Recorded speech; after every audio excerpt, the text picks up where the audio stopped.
Hey, what's up? It's Tati, and I'm back with another review of Dark Side of the Ring, this time Season 2, Episode 1, Part 1 of the Chris Benoit episodes. Before I do give a review, I just quickly wanted to say my opinions about everything. For a long time, I didn't really want to talk about what happened as far as what Chris Benoit did. I felt like with majority of fans being men, they pretty much look at things in an immature way and almost excuse Chris Benoit for what he has done. Every time it's that time of the year, you're always hearing rest in peace to Chris Benoit and almost never hear anyone saying, paying their respects to Daniel, who was basically a baby when he was killed, and also to Nancy as well, who also contributed to the wrestling business as well. So I really feel like fans, especially men, they do look at this whole thing in a negative way. And I think that as far as wrestling goes, you gotta separate the wrestler from the person outside of the ring. You know, what you enjoyed about this person in the ring isn't always what it is outside of the ring, and fans forget to separate those two things. And for me, as far as a wrestler goes, Chris Benoit absolutely was hands down one of the best technical wrestlers of all time. He's actually my top 3. However, it's really difficult to talk about his career without having to talk about what happened that day with him and his family. So I do feel like people can still be fans of Chris Benoit, but you gotta still hold the guy accountable for what he ended up doing. And regardless if there was mental illness that plays a part, there is still no reason why someone should take innocent lives. So out of all the Dark Side of the Ring episodes, I really do feel like this is one of the most important episodes, mainly because as fans and anyone who likes to hear documentaries about these things, this is the first time we really got to see it being told in this way, where we had people who were friends and family of not just Chris, but also Nancy as well. We got to see David Benoit, who I don't believe has ever gone on camera and talk about this. So I really feel like this was done not just in a beautiful way, but also done in a way that we've never seen it done before, where the media had really taken advantage of this story to not just to paint Chris Benoit as a monster, but I think they wanted to show really the dark side of professional wrestling for whatever reason. I just feel like the way they did this episode really put things in perspective onto what was really going on without having to shame the business, and also without having to shame Chris Benoit as well. We started off this episode with David Benoit talking about Chris's influence into pro wrestling by the Dynamite Kid, who he was a big fan of. They also talked about how Chris Jericho was influenced by Chris Benoit to join Stampede Wrestling, where they later worked together at, and also worked together in Japan as well. Now, Chris was described as someone who was very quiet, very reserved, but he was very serious about the business. Now, to tell the story about Chris Benoit, you have to talk about Eddie Guerrero, because I feel like his death played a part into what made things led up to what it was. I do believe that before Eddie had passed away, Chris Benoit obviously had some type of mental issues, but the death of Eddie had definitely brought all those things out to the light for people. And unfortunately, by the time people truly realized what was going on, it was too late.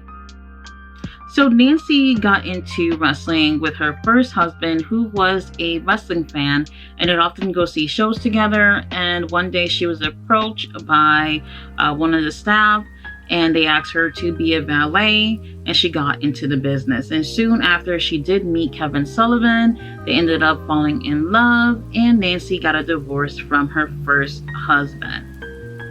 So Nancy played a huge part in Kevin's career, especially as he fallen angel gimmick.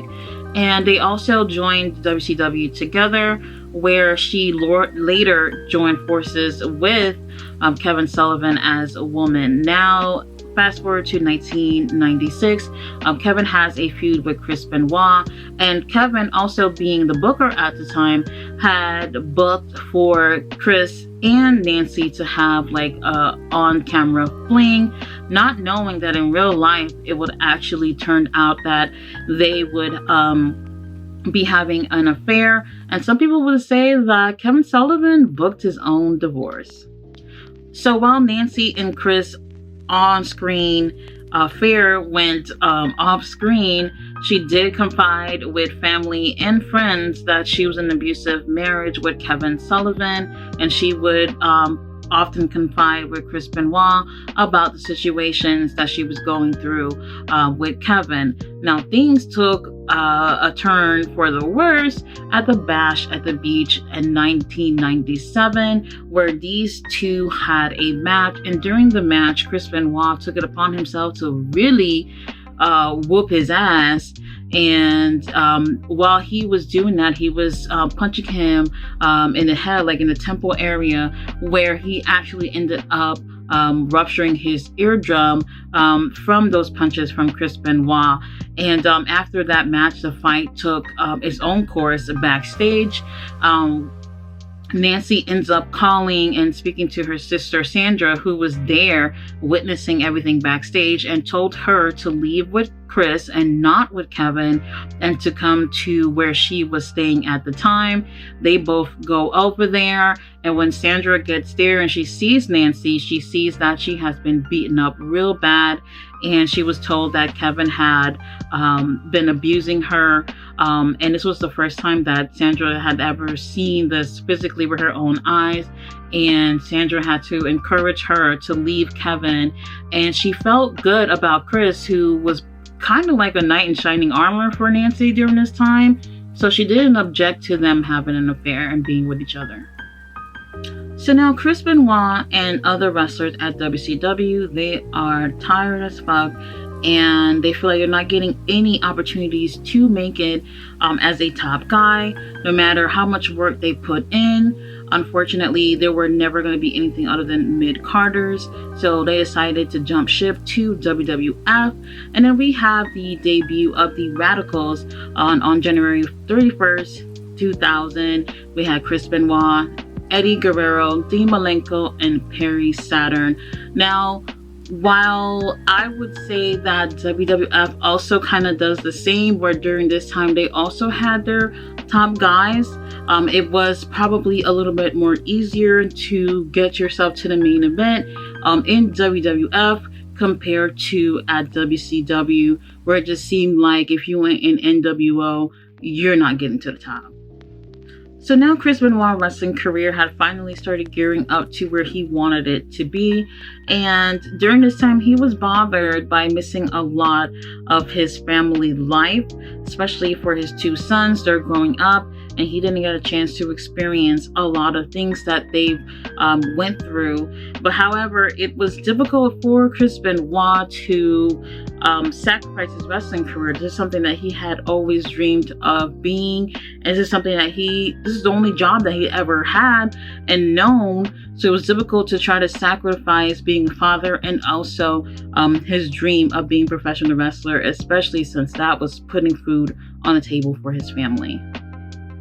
Chris Benoit and Eddie Guerrero were best friends. Now, while Eddie was religious, Chris was not. And one thing that he appreciated that he received from Eddie was a Bible. Now, they had been best friends for quite some time. They've experienced a lot with each other as wrestlers, working overseas, and also working at WCW and in WWF. And they're finally getting, the recognition that they believe that they deserved with their career. Now, during this time, Eddie also has some issues of his own.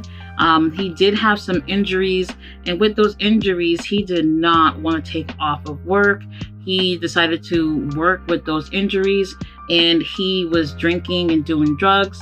He had several DUIs and also had overdosed 3 times in his family home. And with the 3rd time, Vicky decided to take the girls with her and end up leaving him. Now, he did show up one day to work high as fuck, and WWF just decided to let him go. and he was fired. And from there, he felt like he had to do what it took to make his life better, to get his family back, and to have the career that he's always wanted. He hit rock bottom, and he knew he had nothing else to do but do the right thing so that he can be where he wanted to be. And that right there had led him to be hired back by the WWF. And then we also have one of the most iconic wrestling moments, also one of the most iconic WrestleMania moments at WrestleMania 20, where Chris Benoit does win the World Heavyweight title from Triple H, and they had that celebration in the ring. WWE would never ever air such an iconic moment like that ever again. And it's very interesting because David Benoit says that he wished both of them were to retire right after that moment. Now, while it kind of seemed like it would have been the perfect storybook moment, as far as booking go, it wouldn't make sense for both of them to be holding gold and leaving the business, but I totally understand why he felt that way. 2 days before Eddie Guerrero had passed away, Chavo had noticed that Eddie, when he would talk, he would doze off while talking. Now, the next day, they were in their hotel. They went out to work out, and then they went in for the night. The next morning, the hotel staff had contacted Chavo saying that Eddie did not respond to a wake-up call, and that the room, although it was not locked, there was a chain that kept the door from opening. So they went to the room with Chavo, they broke the chain, and when they opened the door, they did see Eddie on the ground with just his underwear on, and he had a toothbrush in his hand, and he was barely clinging onto his life. While Chavo was holding onto him, he did pass away. Now, a little bit later, we do have Chris Benoit, who called Chavo, and they had plans to go out that day. And that's when Chavo told Benoit about what happened with Eddie. And Chavo said that, Benoit's not really an emotional person, but as soon as he told him the news, he was just crying and bawling over the phone, and he had never had an experience where he felt any type of emotion from Benoit. Now, according to the autopsy for Eddie Guerrero, it does says that he had passed away due to heart failure from heart disease. So I guess it's safe to say that from the drinking and the alcohol that he did take, that unfortunately did take his life. After Eddie's death, the WWE did have a tribute show, and if you do get a chance to take a look back, or if you remember, Chris Benoit was really distraught during the tribute show, probably more than anyone else. Right after they did have Eddie's funeral, they had a European tour, and literally he went from the funeral straight to Europe and didn't really have no time to grieve over Eddie's death. He went straight back to work. During this time, Nancy Benoit went to go stay with Vicky. She ended up living with her for a whole month, trying to help Vicky and the kids get back on their feet. And from time to time, Chris Benoit would come over to the home, and he would lay on Vicky's bed on the side where Eddie would lay, and he would hold onto Eddie's pillow, saying that he was lost without Eddie. Now, after this, Chris did become more distant, and he also showed symptoms of paranoia and depression, and his wife wanted him to get out of the wrestling business so that he can focus on his mental health. However, he refused, and they later came up with an idea that he would have a journal, and in this journal he can write to Eddie, and they hoped that that would make him feel better, since it was something that he did not object to doing. However, I guess you can say the depression and everything that he was feeling regarding towards Eddie's death got much worse after that. So now is June of 2007, and it is the Vengeance pay-per-view coming up, and he's supposed to be traveling with Scott Armstrong and Chavo the weekend of the pay-per-view. He calls Chavo and tells him that Nancy and Daniel both had food poisoning and that he wasn't going to be able to ride with them, but he did sort of imply that he would make it to Texas on his own, since he was looking after his family. Before he did hang up the phone, he did tell Chavo that he loved him, and Chavo didn't think anything much of it and told him that he loved him back as well. So now, the next morning, 5 in the morning, Chavo does get a text from Chris Benoit's phone that says that the dogs are in the enclosed pool area and that the back door is open. A few minutes later, he gets the same text again, but this time it's from Nancy's phone. The next morning, Chavo talks to Scott Armstrong about it, and Scott also had the same text as well. So they go and talk to John Laurinaitis about what's going on. John Laurinaitis told Vince McMahon, so Vince McMahon does get in contact with the authorities where Chris Benoit was living and asks him to do a wellness check. A little bit later, Vince McMahon holds a meeting with the talent and tells them that the police did find all three of them dead in the home.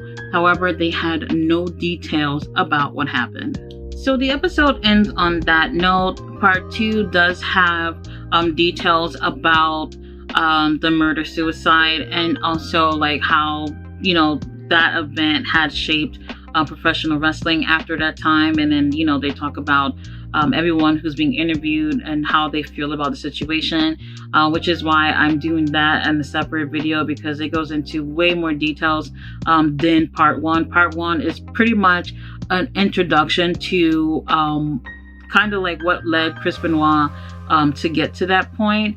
So if you don't know the story, the first part is definitely a really good way to introduce you to the second part of the show. So I'll be back to go over that episode tomorrow. But I do like how the producers did the show without having to shame anybody, without having to go over this story in a salacious way.